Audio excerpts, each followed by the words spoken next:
En el día de hoy, amigo oyente, llegamos en nuestro estudio al libro del profeta Daniel. Y debemos comprender que para nosotros este es uno de los libros más emocionantes de la Biblia. Por supuesto, se trata de un libro profético. Queremos decir algunas palabras en cuanto a esto, ya que son muchos los libros proféticos en la palabra de Dios. Es necesario tener cuidado en cuanto a esto. Una cuarta parte de los libros de la Biblia son de naturaleza profética. El tema y la naturaleza de los libros son proféticos. Una quinta parte del contenido de las Escrituras fue predicha cuando fue escrita. Una gran parte de esta ha sido cumplida ya. Y vamos a ver gran parte de la profecía cumplida aquí en este libro de Daniel.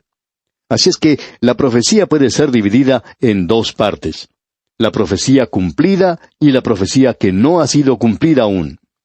Hay ciertos grandes temas de profecía y todos ellos son como grandes aviones que se acercan al aeropuerto provenientes de todas las secciones del mundo. Uno puede leer en el libro de Apocalipsis y ver allí los grandes temas que llegan a su cumplimiento.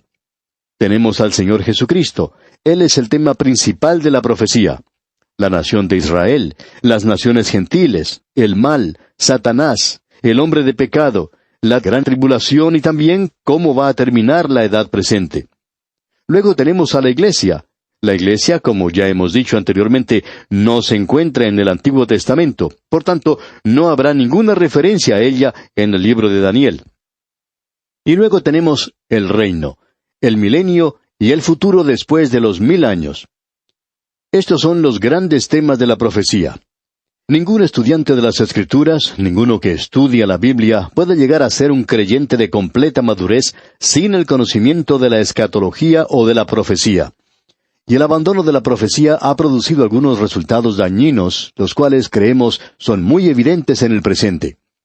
Encontramos esto en gran cantidad de los cultos de la actualidad, que se han apartado en áreas proféticas, y creemos que esto es debido a que las grandes denominaciones del pasado no le prestaron la debida atención. El Dr. Charles Hodge, un gran teólogo de la Universidad de Princeton, hizo la siguiente declaración y citamos sus palabras: "El tema de la profecía no puede discutirse adecuadamente sin realizar un estudio de todas las enseñanzas proféticas de las Escrituras, las que se encuentran tanto en el Antiguo como en el Nuevo Testamento. Esta tarea no puede desarrollarla satisfactoriamente nadie que no haya hecho del estudio de las profecías su especialidad." El autor de estas palabras, amigo oyente, sabiendo que él no tenía tales calificaciones, no llenaba estos requisitos para la obra, se limitó a sí mismo, en gran parte, a la investigación histórica de los diferentes esquemas de interpretación de las Escrituras proféticamente. Amigo oyente, esa fue una ambición sorprendente y triste de parte del Dr. Hodge, y como resultado, en muchas de las denominaciones del presente, uno encuentra que hay hombres que no están bien preparados para hablar sobre este tema.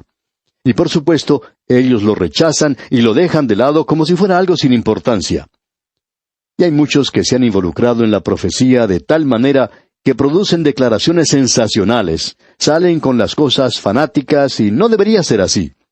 Permítanos decir esto al comenzar nuestro estudio hoy en el libro de Daniel, porque es un libro con el cual ha debido tratar todo escritor sensacional. Y quizá alguien nos diga: entonces esa es la razón por la cual ustedes están tratando ahora con el libro de Daniel, ¿verdad? No, amigo oyente, no es así. Pero este es un libro que puede producir eso. A causa de la importancia del libro de Daniel, creemos que este libro ha sido atacado en manera especial por parte de Satanás. Es verdad que el libro de Isaías ha sido atacado. Isaías ha sido llamado el príncipe de los profetas. Bueno, nosotros decimos que Daniel es el rey de los profetas. Él es el más destacado de todos los profetas por la sencilla razón que fue el primer ministro de 2 gobernantes mundiales. Y ya veremos esto al avanzar en nuestro estudio en este libro. Por esto, entonces, nos damos cuenta que el libro de Daniel es un campo de batalla entre los conservadores y los eruditos liberales. No queremos entrar en esto demasiado. Mucha de la discusión tiene que ver con la fecha del libro de Daniel. Porfirio, un hereje del tercer siglo, declaró que el libro de Daniel era una falsificación, que fue escrito durante el tiempo de Antipas Epífanes y de los Macabeos, alrededor del año 170 a.C., casi 400 años después de haber vivido Daniel. Bueno, los críticos alemanes se apoyan en esa hipótesis y junto con el Dr. Driver han desarrollado esta clase de crítica. Estos críticos, así como también los incrédulos de nuestros días, asumen la premisa de que lo sobrenatural no existe. Por tanto, no puede haber una predicción, ya que la presencia es algo sobrenatural y uno no puede profetizar. Pero lo interesante es que la Septuaginta, la versión griega del Antiguo Testamento, fue escrita antes de Antipas Epífanes y contiene el libro de Daniel. Esa es la razón por la cual los eruditos liberales no han hecho mucho en cuanto a los rollos encontrados en las cuevas del Mar Muerto. Al mismo comienzo hablaron mucho cuando hicieron este descubrimiento, pero usted se ha dado cuenta que ya no hablan mucho de esto últimamente. ¿Por qué? Porque esos rollos confirman el hecho de que en esa época había solo un Isaías. A esta gente le gustaría ver un dúo de Isaías. Y hay algunos que gustarían ver un trío de Isaías. Pero lo interesante es que los pergaminos del Mar Muerto están muy vivos en el presente. Y ellos refutan la teoría liberal. Es interesante notar cómo esas cosas con el transcurso del tiempo tienen su respuesta. Y si usted nota, el hereje y el crítico siempre actúan en un área de la Biblia donde en el presente nosotros no tenemos un conocimiento completo. Así es que si uno va a especular, y ellos siempre especulan, y por esa razón uno puede especular de cualquier manera que quiera, y ellos especulan de una manera equivocada. Pero por lo general resulta que uno descubre que la palabra de Dios siempre es correcta. Ahora el historiador Flavio Josefo informa de un incidente que tuvo lugar durante la época de Alejandro Magno, que apoya el origen de este libro que fue muy temprano. Cuando Alejandro Magno se acercó en su invasión al Oriente Cercano, el sumo sacerdote Jadua salió a encontrarse con él y le mostró una copia del libro de Daniel. Esto se menciona claramente, y eso causó tal impresión en Alejandro Magno que en lugar de destruir a Jerusalén, entró a la ciudad en son de paz y adoró en el templo. Sí, amigo oyente, debemos decirle que esas cosas contradicen a los críticos. Sin embargo, hay personas que actúan ciegamente en el presente. Es por eso que no queremos entrar en el prólogo de estas breves notas en un argumento sin valor y discutir en cuanto a las cosas que ya han sido solucionadas. Debemos decirle que aceptamos los descubrimientos de los eruditos conservadores de que Daniel no era un engañador, y que este libro no era una falsificación. Pensamos que las declaraciones que hizo Eusic vienen muy bien aquí. Él dijo: el resto de lo que se ha dicho es nada más que una suposición insolente contra las Escrituras basadas en la incredulidad. Y fue Sir Isaac Newton quien dijo: el rechazar a Daniel es rechazar la religión cristiana.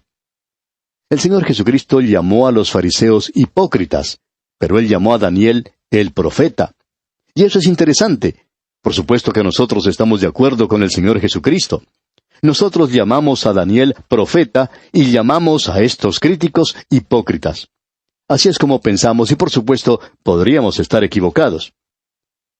Usted debe notar que el Señor Jesucristo no cambió este orden o arreglo y la ratificación del Señor Jesucristo es válida y suficiente para todo creyente, así haya o no haya examinado los argumentos de los críticos. Satisface al santo sincero sin que éste haya tenido que estudiar la respuesta de los eruditos conservadores.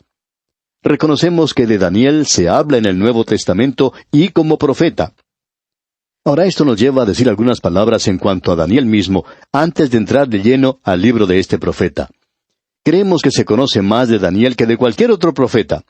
Tenemos una historia personal de su vida desde el momento en que fue llevado cautivo a Babilonia, y eso ocurrió en el año 3 del reinado de Joacim, alrededor del año 604 o 606 a.C., hasta el primer año del rey Ciro, que fue alrededor de 536 a.C.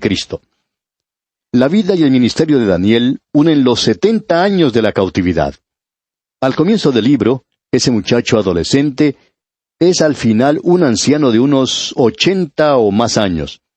Aquí tenemos lo que Dios pensaba de Daniel. Daniel, varón muy amado. Yo no quisiera ser un crítico y llamar a Daniel un falsificador.